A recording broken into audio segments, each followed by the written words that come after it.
Boa noite a todos, a graça e a paz do nosso Senhor Jesus Cristo seja com todos nós, amém? Irmãos, vamos abrir a palavra do nosso Deus no livro de Atos, capítulo 2, a partir do verso 14.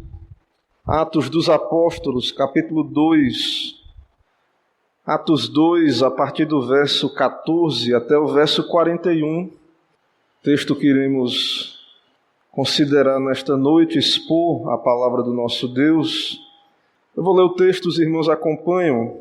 A palavra do nosso Deus diz assim, Atos 2, a partir do 14.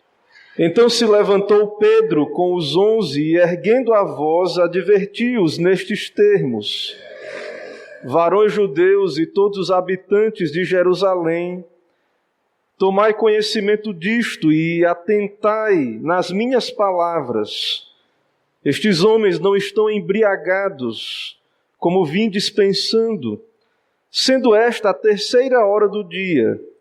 Mas o que ocorre é o que foi dito por intermédio do profeta Joel.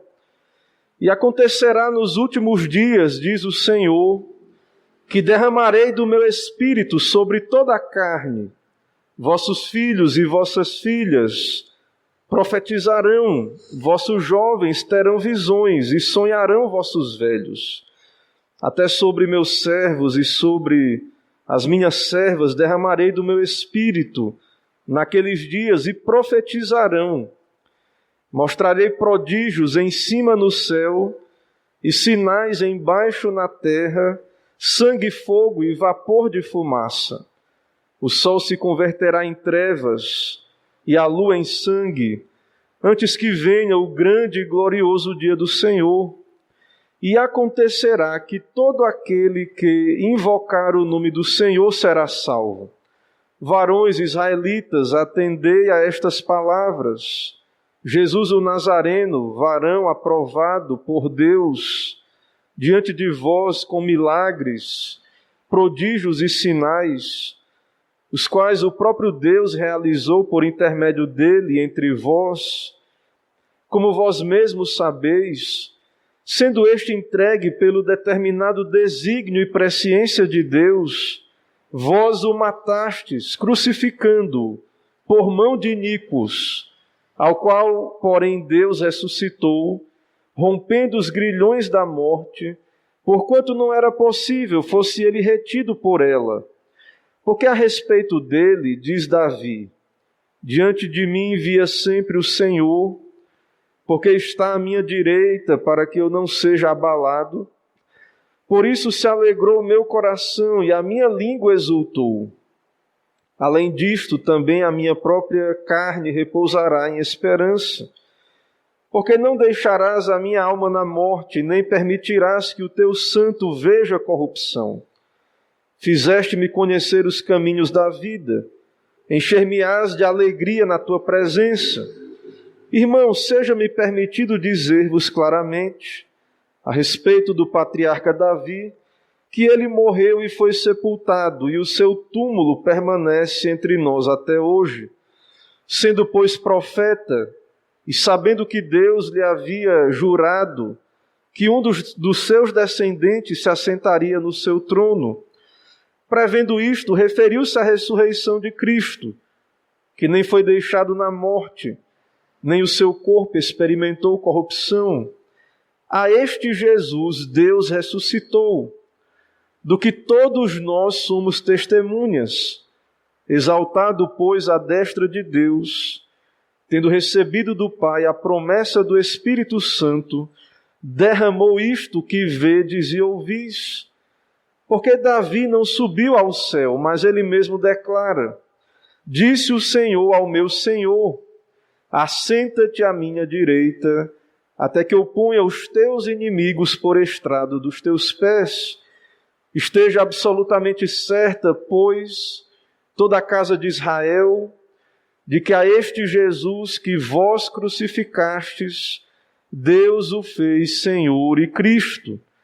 Ouvindo eles estas coisas, compungiu-se-lhes o coração e perguntaram a Pedro e aos demais apóstolos: que faremos, irmãos? Respondeu-lhes Pedro: arrependei-vos e cada um de vós seja batizado, em nome de Jesus Cristo, para a remissão dos vossos pecados, e recebereis o dom do Espírito Santo.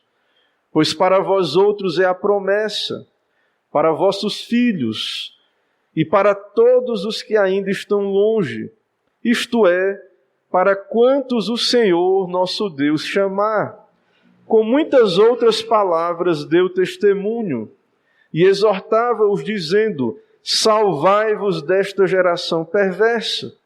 Então os que lhe aceitaram a palavra foram batizados, havendo um acréscimo naquele dia de quase 3.000 pessoas. Amém. Irmãos, nós já oramos, vamos ao texto.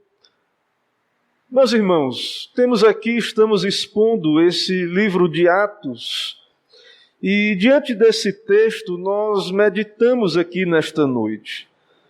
Quantos privilégios alguém pode ter, quantas bênçãos espirituais, quantas graças, e ainda assim não ser uma alma abençoada, efetivamente. Eu não estou falando dos privilégios desse mundo, mas aos privilégios espirituais, sim. É possível alguém ser abençoado espiritualmente, mas, de fato, a sua alma não está bem diante de Deus. Meus irmãos, quem não gostaria de ter nascido e poder ver a Jesus vivendo nesta terra? E então, aqueles judeus eram zelosos. Aqueles judeus que nós vimos afluir no dia de Pentecostes para ver o derramamento do Espírito sobre a igreja, aqueles judeus que estavam dispersos, mas que estavam ali em Jerusalém no dia de Pentecostes, eles tinham o Antigo Testamento. Eles eram zelosos da palavra de Deus revelada no Antigo Testamento. Eles eram contemporâneos do nosso Senhor Jesus Cristo. Mas eles estavam entre aquela multidão, possivelmente estes também aqui do dia de Pentecostes, que gritou: crucificam. Porque Pedro, então, no seu sermão que temos aí, Pedro vai nos dizer que estes homens o crucificaram mediante a mão de iníquos. Ele diz aí, sendo entregue pelo determinado desígnio e presciência de Deus, vós o matastes. Pedro está dizendo para aqueles judeus, vós o matastes.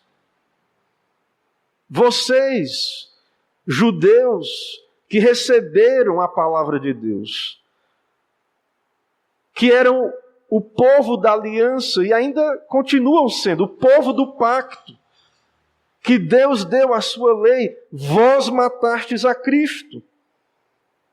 Pedro diz no seu sermão, mas Deus é soberano.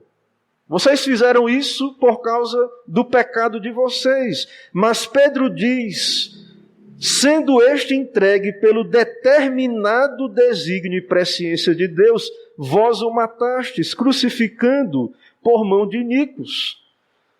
Então vocês, judeus, cumpriram a vontade de Deus. Cumpriram o decreto de Deus. Mas vocês são culpados. Vocês não aproveitaram os privilégios da aliança, as bênçãos espirituais, não desceram ao coração. A Bíblia testifica que Jesus Cristo é o Messias e Salvador, mas vocês, judeus, rejeitaram. Então Pedro está pregando para aqueles judeus. Meus irmãos, quantos privilégios? Eram judeus, tinham a Bíblia, eram contemporâneos do nosso Senhor Jesus Cristo, e agora estavam vendo um apóstolo de Cristo pregar um sermão. O primeiro sermão de um seguidor de Cristo e apóstolo. Então, esses homens testemunharam a promessa do Pai sendo cumprida à igreja. Jesus disse, não vos ausenteis de Jerusalém, mas permaneceis. E ele falou da promessa do Pai: recebereis poder ao descer sobre vós o Espírito Santo, e sereis minhas testemunhas, tanto em Jerusalém, Samaria, até os confins da terra. Então, esses judeus que estavam ali, eles foram testemunhas deste evento maravilhoso, este dia extraordinário, o cumprimento da promessa do Pai, o derramamento do Espírito sobre a igreja no dia de Pentecostes. Então, quantos privilégios, irmãos, mas não eram convertidos, mas não tinham o Espírito Santo, não nasceram de novo pela obra do Espírito, não criam em Jesus. Alguns dessa multidão que afluiu ali, alguns eram incrédulos e zombadores. E ao ver aqueles 120 cheios do Espírito Santo, falando em outros idiomas, em outras línguas, alguns entenderam e ficaram maravilhados de estarem ouvindo aqueles homens que eram galileus, falando nas suas línguas maternas, e era gente de toda parte, Mesopotâmia, Judéia, Capadócia, Ponto, Ásia e etc. Mas alguns se levantaram e disseram, verso 13, zombando, diziam: estão embriagados. Estavam ali presenciando este evento extraordinário, a descida do Espírito Santo sobre a igreja, enviado da parte do Pai e do Filho, mas zombaram, entenderam que era uma multidão embriagada. E, meus irmãos, Pedro então se levanta e ele vai brevemente defender os discípulos. Não estão embriagados, como vinde pensando. É a 3ª hora do dia, é 9 horas da manhã. Como é que uma multidão, 120 pessoas, às 9 da manhã, de judeus zelosos, que também os cristãos ali eram servos zelosos do Senhor. Mas, meus irmãos, como estamos argumentando, como é triste, porque alguém pode ter muitos privilégios e não ter o Espírito Santo, não ser convertido, não ser regenerado. E Paulo, apóstolo, era um destes também. E então Paulo, após a sua conversão, ele diz que a sua oração, a sua súplica em favor do seu povo judeus é para que sejam salvos. Ele diz: porque eles dão testemunho de que eles têm zelo por Deus, porém não com entendimento. Então os judeus tinham muitos privilégios, eram religiosos, zelosos, mas esse zelo era sem entendimento, eram cheios de justiça própria. Achavam que poderiam ser salvos pelas suas obras, contribuir para a sua salvação.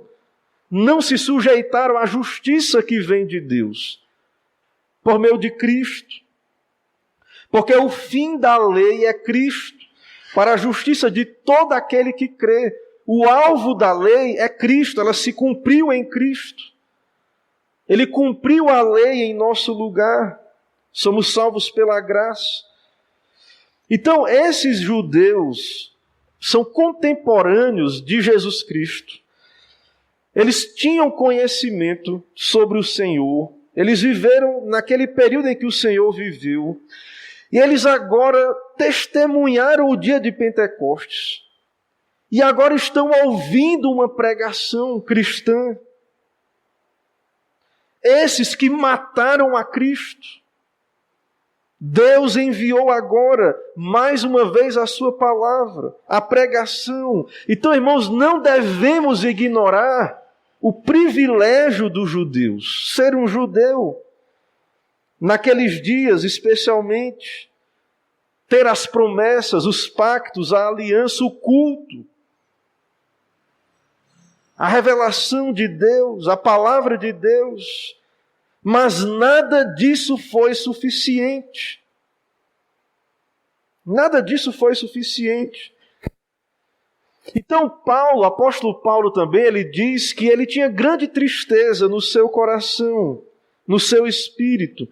Ele tinha grande tristeza. Paulo, ele desejava ser amaldiçoado por amor dos seus irmãos, dos seus compatriotas, por causa, irmãos, dos grandes privilégios dos judeus. Paulo diz, Romanos 9, do verso 1 a 4, ele diz, são israelitas, pertence-lhes a adoção, a glória, as alianças, a legislação, o culto e as promessas. Deles são os patriarcas e deles descende o Cristo. Mas estes homens ainda assim não eram convertidos. Estes homens zombavam da igreja. Esse povo aí está embriagado. Esses homens, então, esses judeus estavam mortos nos seus delitos e pecados. E veja, irmãos, que Deus amou pecadores. Deus deu Jesus Cristo para morrer por pecadores, por inimigos, por rebeldes. E Deus, o Senhor, envia a pregação a esses rebeldes. Então, nessa sessão que lemos aí, que estamos tratando, temos registrado o primeiro sermão cristão. Pedro, que havia negado a Cristo, negou a Cristo 3 vezes, o galo cantou 2 vezes, mas o Senhor o restaurou. O Senhor o restaurou e disse, apacenta as minhas ovelhas. E Pedro estava ali com os apóstolos, os outros discípulos. E então aquele Pedro que temeu a criada, aquele Pedro que negou a Cristo, aquele Pedro então que da sua boca saiu, ele praguejou, negou a Cristo, não sei de quem vocês estão falando, não conheço esse homem.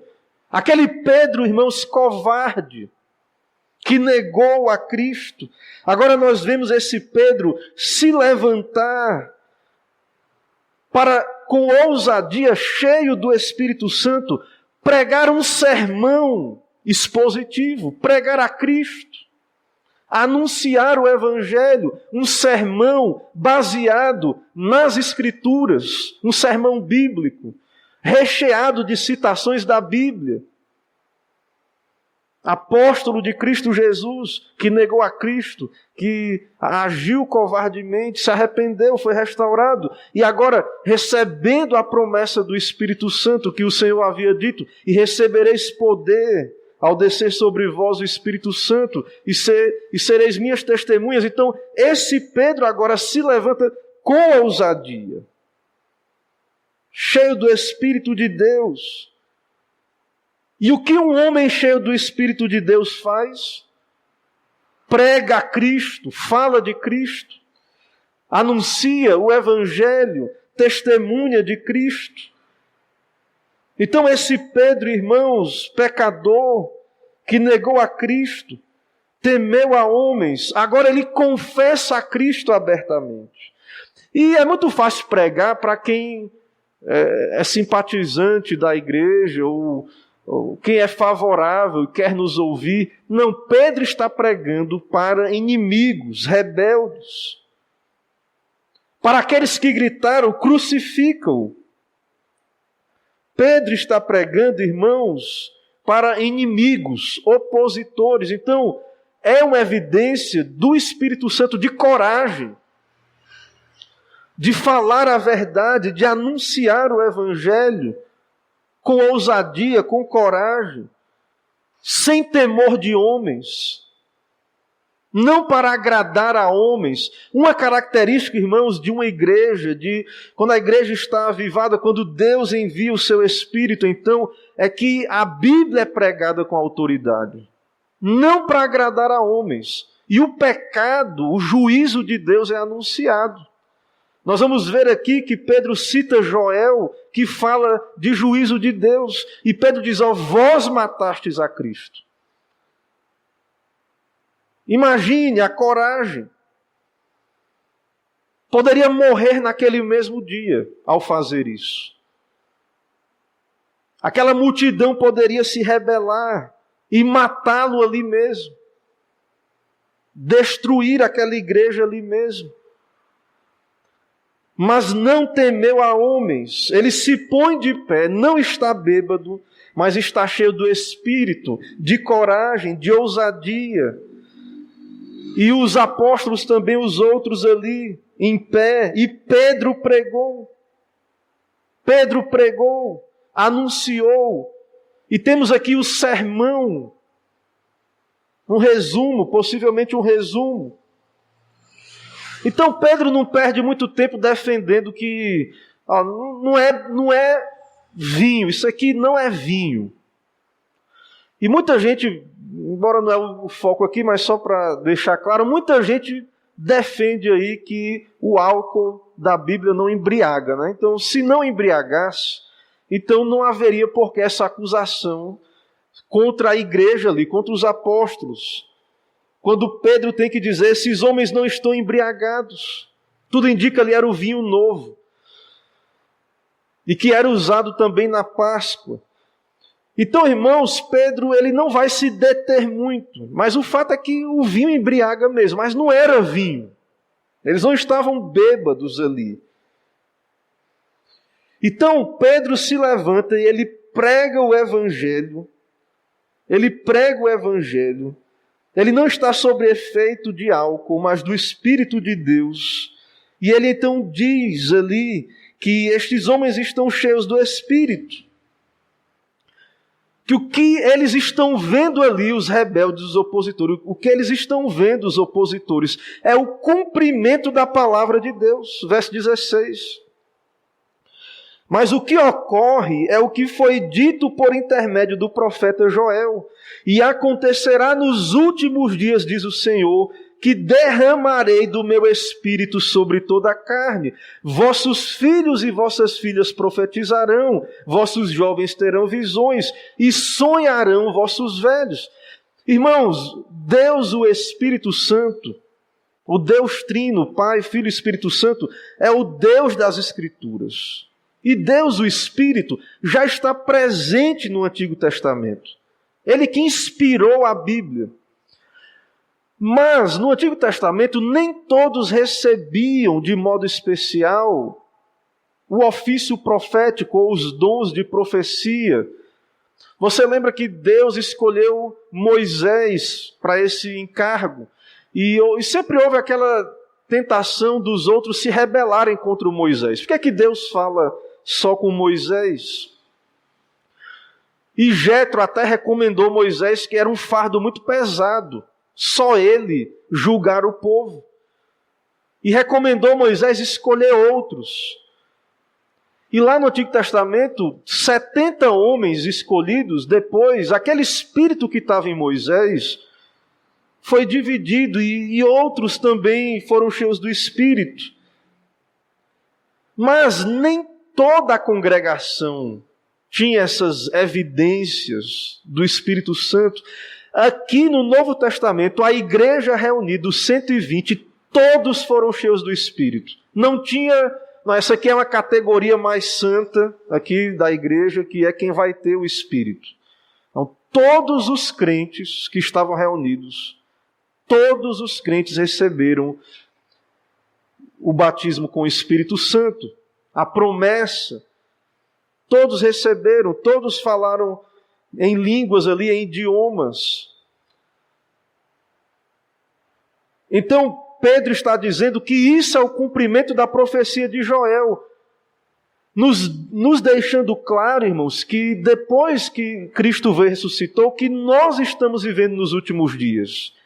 E acontecerá nos últimos dias, diz o Senhor, que derramarei do meu Espírito sobre toda a carne, vossos filhos e vossas filhas profetizarão, vossos jovens terão visões e sonharão vossos velhos.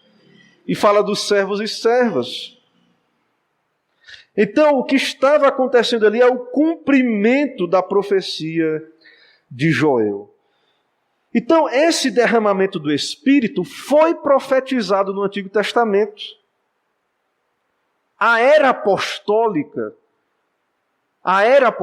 onde a igreja cheia dos seus dons, aquele período apostólico, irmãos, aquilo foi profetizado no Antigo Testamento. E Pedro está dizendo, isso é o cumprimento do que Deus nos prometeu. Mas não podemos deixar de enfatizar, Pedro está baseando a sua pregação nas Escrituras. Ele está aplicando, isso que vocês estão vendo é a Bíblia se cumprindo. É a aplicação da Bíblia para os nossos dias. Ele aponta para a palavra. Ele está pregando expositivamente, expondo as Escrituras. Então, nestes últimos dias que nós vivemos, em que Deus cumpriu essas promessas, nesses últimos dias, é um dia onde na igreja não existe, irmãos, essa categoria. Todo crente genuíno tem o Espírito Santo. Toda a igreja. Todo crente regenerado, todo aquele que creu pela obra do Espírito. Então não podemos criar na igreja uma categoria mais espiritual. Ou dizer, uma parte da igreja tem o Espírito, aqueles não têm porque são crentes carnais. Não, ou é crente, ou não é. Porque as pessoas tentam criar essas categorias. Elas dizem, não, aquela pessoa está na igreja. Ela aceitou Jesus como Salvador, mas não como Senhor ainda. Ela é um crente carnal. Ela não tem o Espírito. Não, irmãos. Não existe isso. Todo crente genuíno tem o Espírito Santo. E se não tem o Espírito, não é de Cristo. Não é possível sermos cristãos, estarmos unidos a Cristo, termos crido no seu Evangelho e não termos o Espírito Santo. Então todos os servos de Deus, todos nós, recebemos o Espírito Santo na conversão. E há um sacerdócio universal que a reforma protestante defendeu. Em Apocalipse também é dito ali que ele nos constituiu reino e sacerdotes para o seu Deus e Pai. Apocalipse 1, do verso 5 a 6, ele diz, aquele que nos ama e pelo seu sangue nos libertou dos nossos pecados e nos constituiu reino e sacerdotes para o seu Deus e Pai. A ele a glória e o domínio pelos séculos dos séculos. Então, essa era da igreja, do derramamento do Espírito, o Antigo Testamento tinha o Espírito Santo ali operando. Mas, irmãos, hoje na era da igreja, muito mais. Então, pessoas, jovens, crianças, velhos, ali na igreja, pessoas de todas as classes, homens, mulheres, foram cheios do Espírito, falaram inspiradamente em outros idiomas, as grandezas de Deus. Se você ler o Novo Testamento, você vai ver, por exemplo, que Filipe, o evangelista, ele tinha 4 filhas donzelas que profetizavam. Você vai ver isso lá em Atos. 4 filhas que profetizavam. Falavam inspiradamente. Palavra de Deus.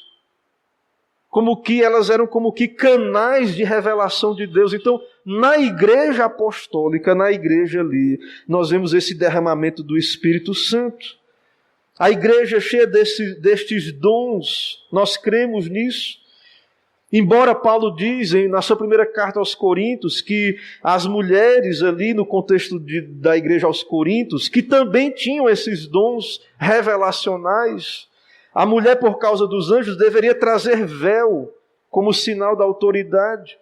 Mas em 1 Coríntios, no capítulo 14, verso 26 a 40, temos aí mais ou menos como era o culto na era apostólica. Paulo vai dizer ali, 1 Coríntios 14, do verso 26 ao 40, eu vou aqui ler umas seções aqui dessa grande seção. Ele diz, que fazer, pois, irmãos, quando vos reunis, quando a igreja estava congregada, Um tem um salmo, outro doutrina, este revelação, aquele outra língua, e outra ainda interpretação. Seja tudo feito para edificação. Eles não tinham o Novo Testamento ainda. Então a igreja era assim, um tinha uma língua, outro uma profecia. E aí Paulo vai dizer, se alguém falar em outra língua, que não seja mais do que 2, ou quando muito 3, isso sucessivamente, e haja quem interprete. Mas não havendo intérprete, fique calado na igreja.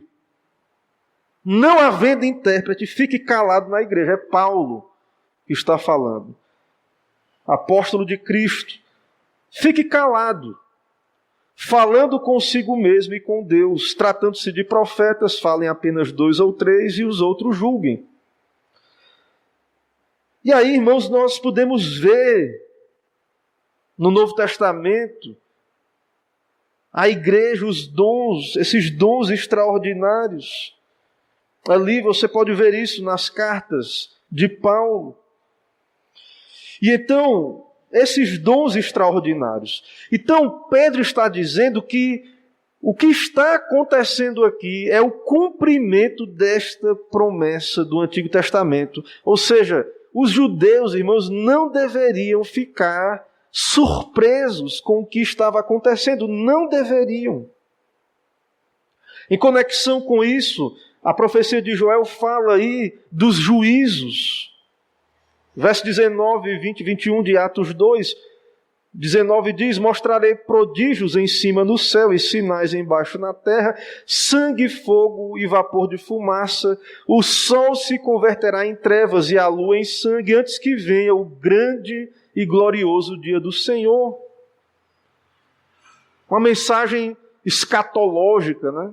Estamos nos últimos dias. Citações aí dos sermões escatológicos de Cristo. O dia do Senhor, o dia da volta de Cristo. Esses prodígios aí. Alguns também entendem que Cristo veio no ano 70 e julgou os judeus quando o templo foi destruído.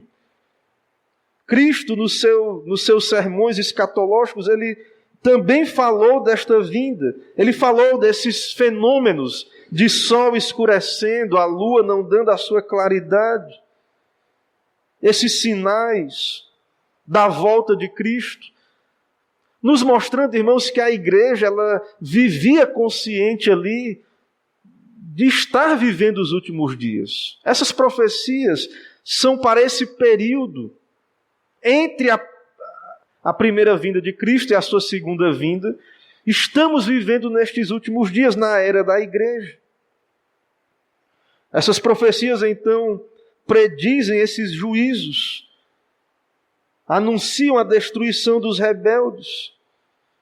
Então vejo, irmãos, que essa pregação cheia do Espírito, ela anuncia os juízos de Deus. Muita gente não quer ouvir sobre juízo, inferno. Não acho que devem ouvir isso na igreja, ou que a gente deveria pregar. Nós vemos aí os púlpitos cheios de sermões de alta ajuda. Mas, irmãos, nós vemos que Cristo nos alertou, nos orientou a vigiar. E Joel descreve esse dia como terrível. E nós vemos, irmãos, que Deus tem trazido juízos na história. Flávio José, um historiador judeu, ele nos informa que no ano 70, na guerra ali dos judeus, em que os romanos destruíram o templo ali de Jerusalém, ele relata que aquela guerra foi precedida de fortes trovoadas, raios e terremotos. Na crucificação de Cristo também nós vemos trevas ali, esses sinais. Mas em meio a esses sinais dos últimos dias, no verso 21, citando Joel, Pedro diz, e acontecerá que todo aquele que invocar o nome do Senhor será salvo.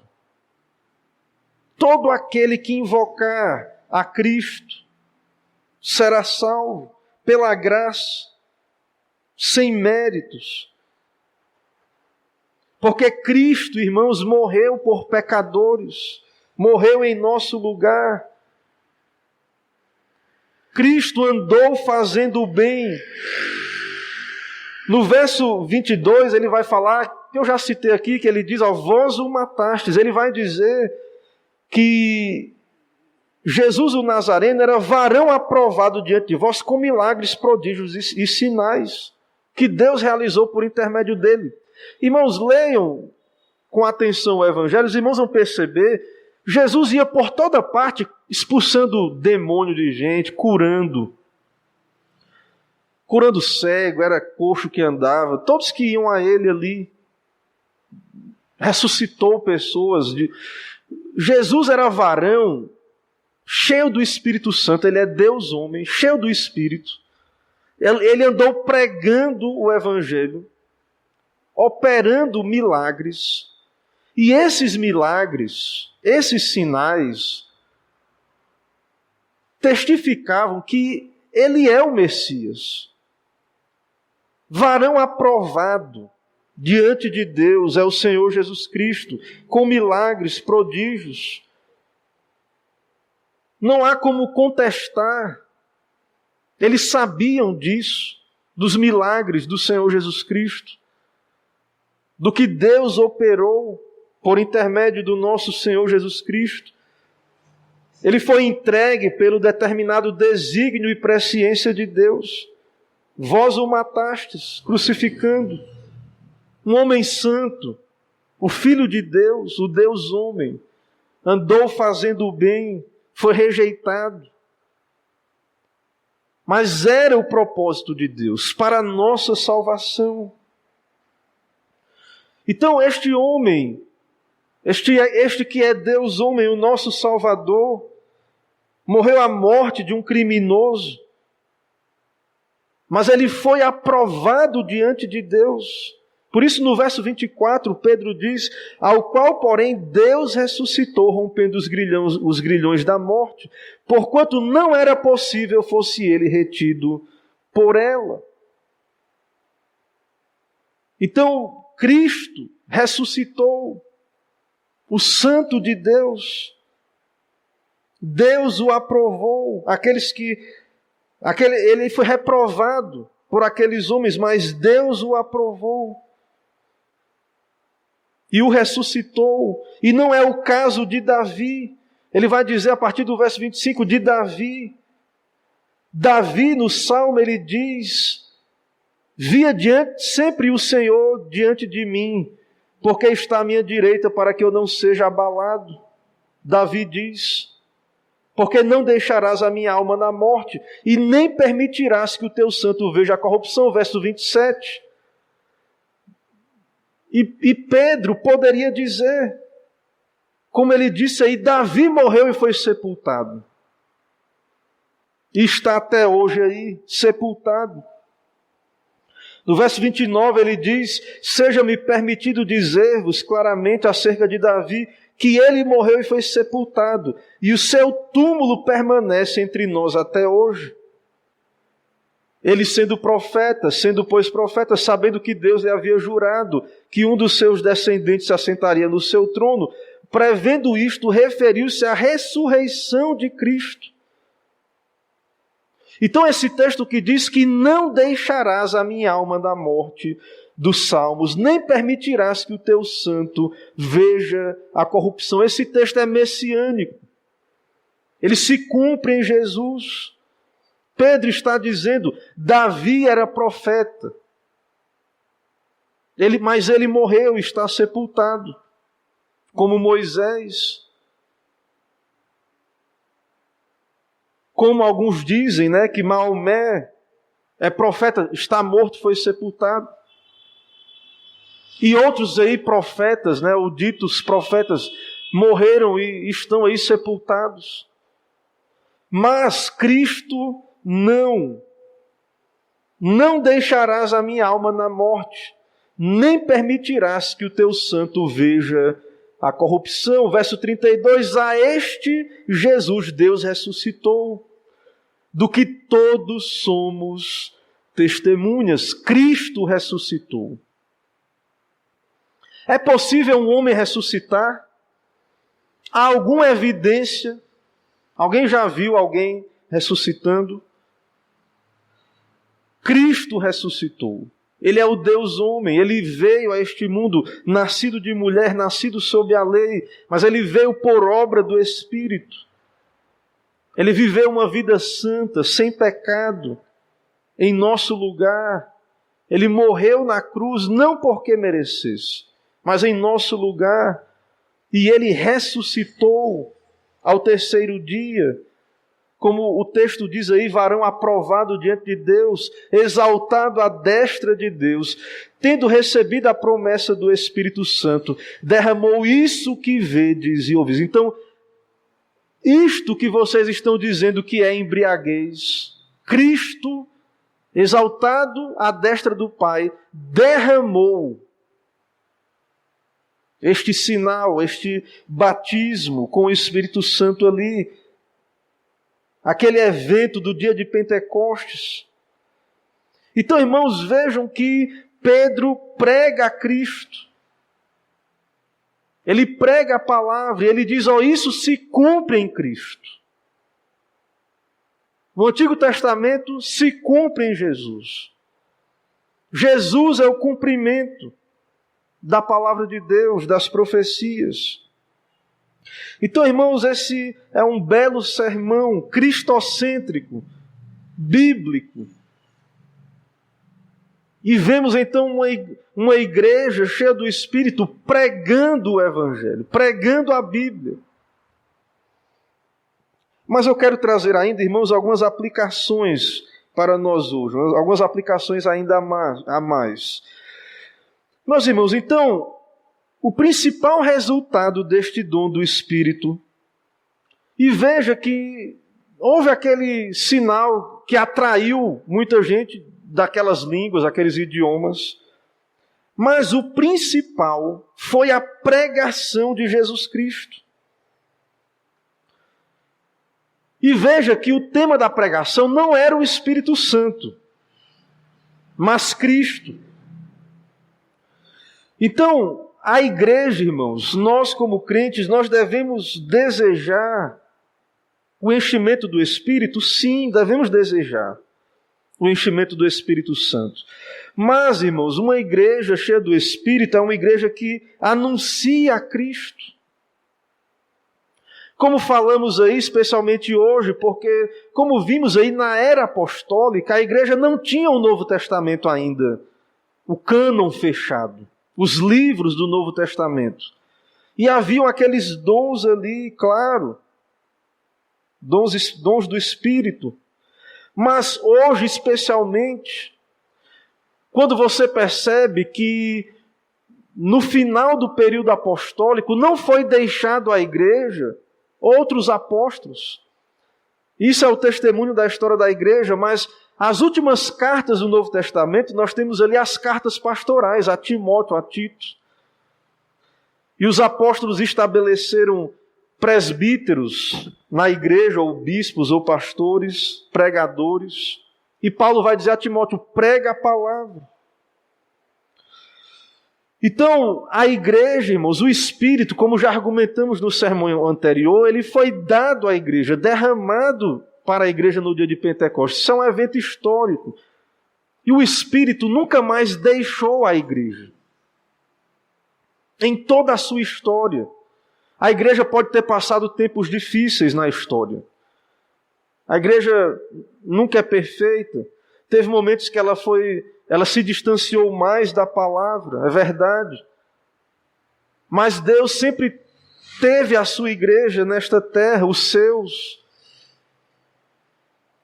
E esta igreja, então, tem sido testemunha de Cristo, tem pregado o Evangelho. Missionários têm ido pelo mundo pregando o Evangelho, anunciando a Cristo. Então, a pregação, irmãos, com a bênção de Deus pela obra do Espírito, essa pregação converteu 3.000 pessoas, que é o que temos aí a partir do verso 37, a última parte aí. Então, pela obra do Espírito, essa pregação quebrantou o coração. Aqueles homens disseram: que faremos? Esses homens orgulhosos, incrédulos, que achavam que era embriaguez. Agora esses homens estão quebrantados, humilhados diante de Deus. Eles olharam para si mesmos, para o seu pecado. Eles foram confrontados com os seus pecados. Perceberam que estavam perdidos. Que faremos? Somos culpados. Merecemos a morte, o inferno. Que faremos? Matamos o Filho de Deus. Que faremos, irmãos? Meus irmãos, que maravilha! Devemos orar por isso. Devemos buscar, irmãos, que Deus envie o seu Espírito, que a palavra seja pregada, que pecadores sejam humilhados diante de Cristo e venham dizer: que faremos? Estamos perdidos.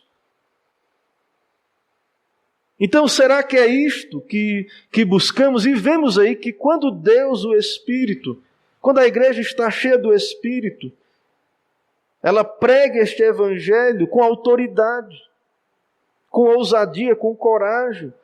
E pelo poder do Espírito, essa pregação produz quebrantamento, humilhação. E Pedro então disse: arrependei-vos e cada um de vós seja batizado em nome de Jesus para a remissão de pecados e recebereis o dom do Espírito Santo. Porque para vós outros é a promessa, para vossos filhos e para todos os que ainda estão longe, para quantos o Senhor, nosso Deus, chamar. E Pedro então acrescentou: salvai-vos desta geração perversa. 3.000 se converteram, irmãos. 3.000 pessoas. Então, a obra do Espírito hoje, por excelência, é apontar para Cristo. E o Senhor Jesus Cristo disse no Evangelho de João que o Espírito vem e a sua missão é convencer os homens do pecado, da justiça e do juízo. E é isso que nós vemos o Espírito fazendo aqui. Então, quando muitos dizem que estão cheios do Espírito,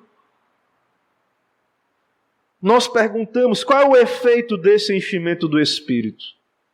Será que mais humildade, mais quebrantamento? Será que os pecadores cheios do Espírito estão mais servos de Deus, mais humilhados diante de Deus, da sua palavra?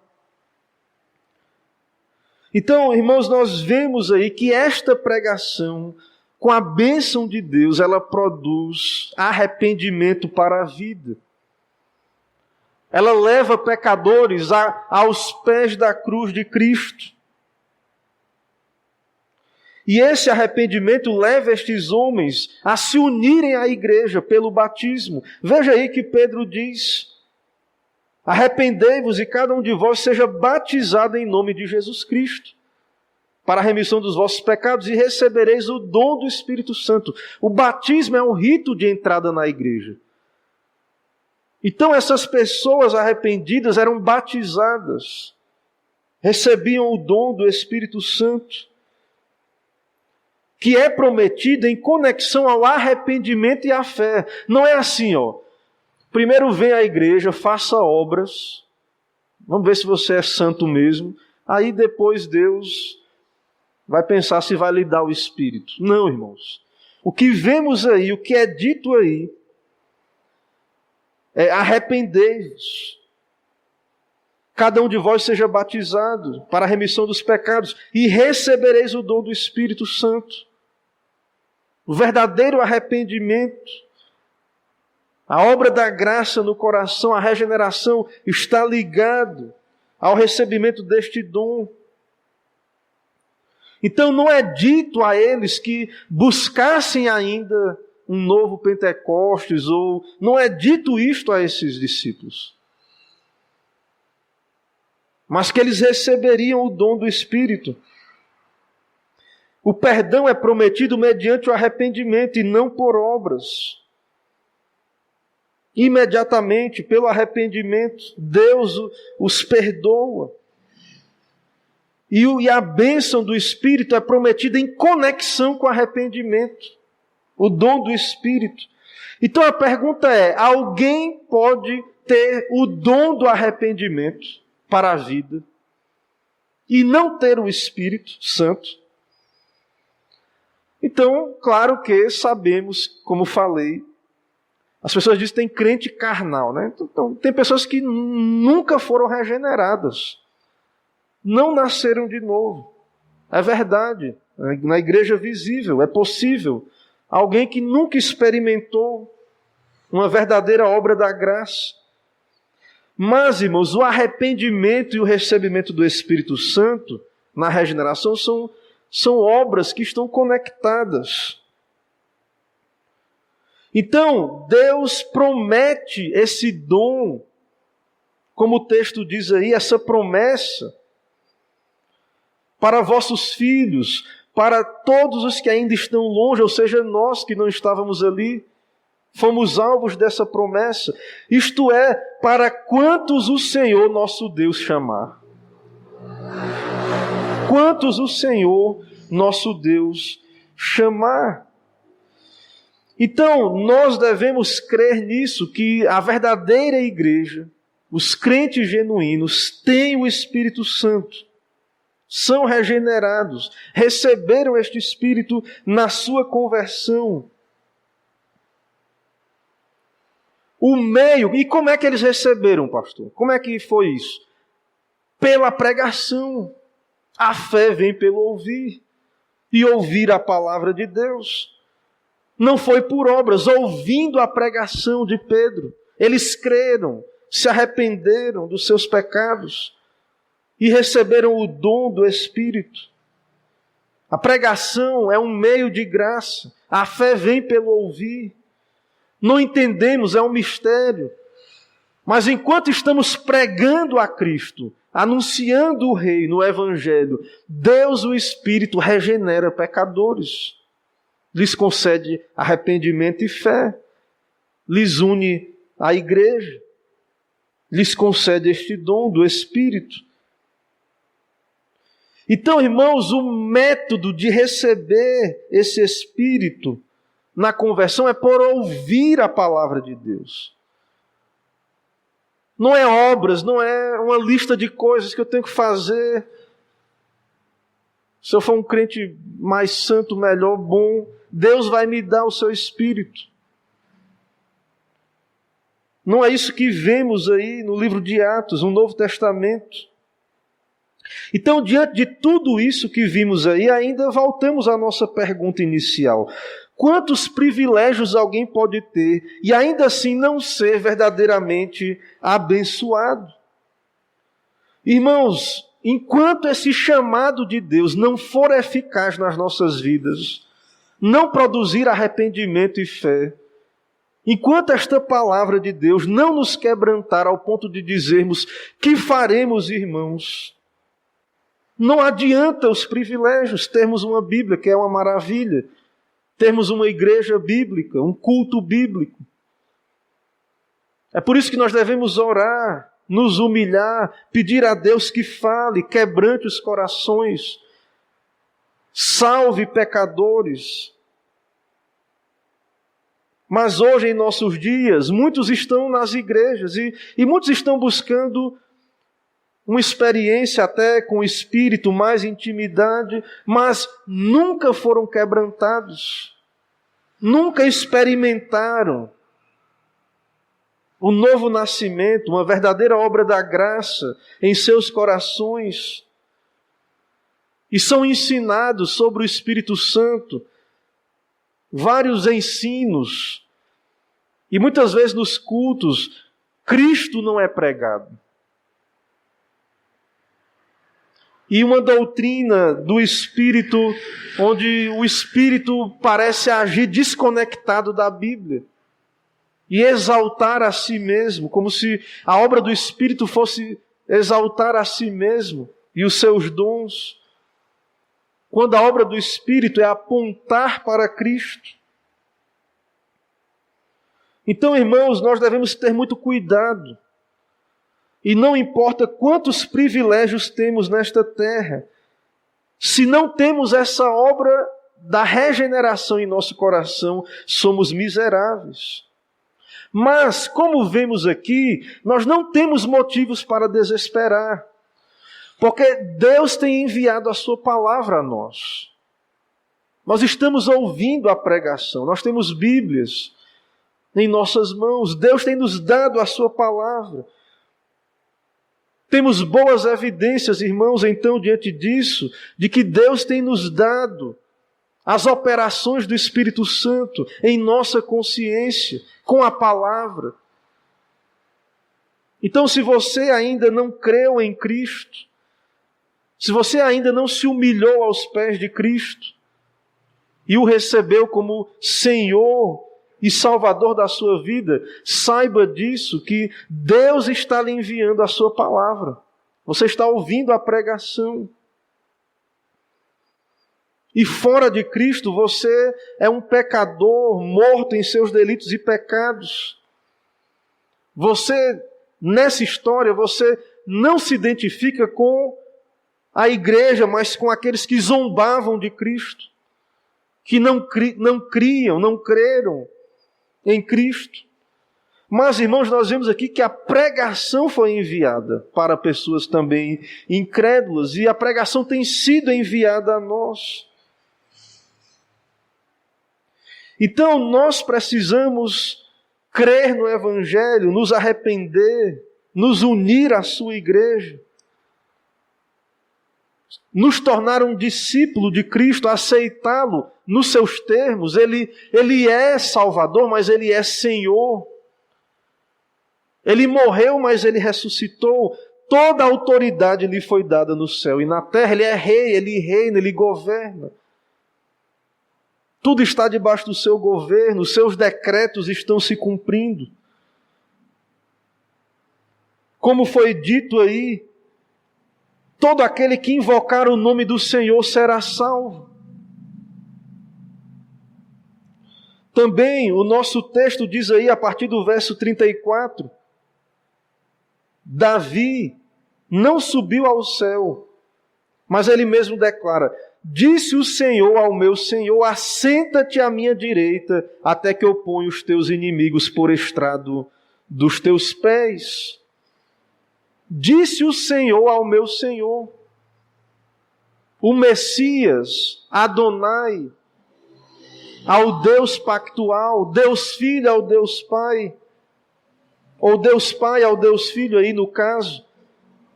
Assenta-te à minha direita, até que eu ponha os teus inimigos por estrados dos teus pés. Cristo, irmãos, reina. Ele veio humilde, Ele se humilhou, mas Ele é Rei, Senhor. E Pedro diz aí no verso 36, esteja absolutamente certa toda a casa de Israel, que a este Jesus que vós crucificastes, Deus o fez Senhor, e Cristo, Ele é o Senhor. Toda boca confessará, todo joelho se dobrará. Meus irmãos, independente se os homens aceitam ou não, a Bíblia revela para nós que Cristo é o Senhor. Alguns vêm voluntariamente e se rendem a Ele. Outros são rebeldes. Mas Ele continua sendo o Senhor. Ele continua reinando. Ele está à destra de Deus. A sua obra foi consumada, Ele espera tão somente que os seus inimigos sejam postos por estrado dos seus pés. Então, nós hoje temos essa pregação, essa oportunidade, essa graça. Então, se você ainda não entendeu isto, se você ainda não foi a Cristo, entenda isto. que Ele é Senhor. E que nós devemos então nos humilhar e ir a Ele, buscar a Ele, reconhecer, confessá-lo diante dos homens, reconhecê-lo como nosso Deus e Senhor. Como Pedro disse aí, arrependei-vos e cada um de vós seja batizado em nome do Senhor Jesus Cristo. Então, irmãos, nós temos aqui esse belo sermão, nós temos aqui estas verdades sobre o Espírito Santo, sobre Cristo. Então, nós devemos, como igreja, amar a palavra, nos apegar à palavra, amar a exposição da palavra, amar a Cristo, buscar a obra do Espírito que aponta para Cristo.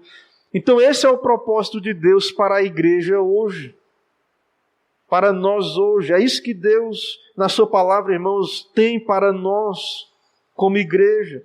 E não há nada mais extraordinário do que esta obra de Deus, usando meios ordinários, mas é uma obra extraordinária, porque Deus está salvando os seus eleitos pecadores por sua graça, e cremos que pela sua graça estamos dentro deste número, e que muitos outros ainda, que estão dispersos, virão e se humilharão diante de Cristo e receberão essa salvação, essa graça. Essa deve ser a nossa oração. Que Deus abençoe, então, a sua palavra com esse propósito. Amém. Irmãos, vamos orar pedindo a aplicação desse texto às nossas vidas. Oremos ao Senhor. Senhor, estamos aqui na Tua casa, na Tua presença, diante desse texto exposto da Tua palavra. Pecadores que somos, tem compaixão, ó Pai, de nós. Aqueles, ó Deus, que ainda não se humilharam diante do Senhor. Ó Deus, que o Teu Espírito esteja iluminando, abrindo os olhos espirituais, quebrantando o coração, fazendo ver a culpa do pecado, a rebeldia do coração, a necessidade de arrependimento e fé. Ó Pai, essa obra é do Senhor, é de Deus, o Espírito Santo, enviado da Tua parte, enviado da parte do Filho. Pedimos, ó Pai, por esta obra que exalta a Cristo. Ó Deus, revela-te, então, pela Tua palavra, pela obra do Espírito, e que tão somente o nome de Jesus seja exaltado. Assim nos abençoa. É o que pedimos, em nome de Jesus oramos. Amém.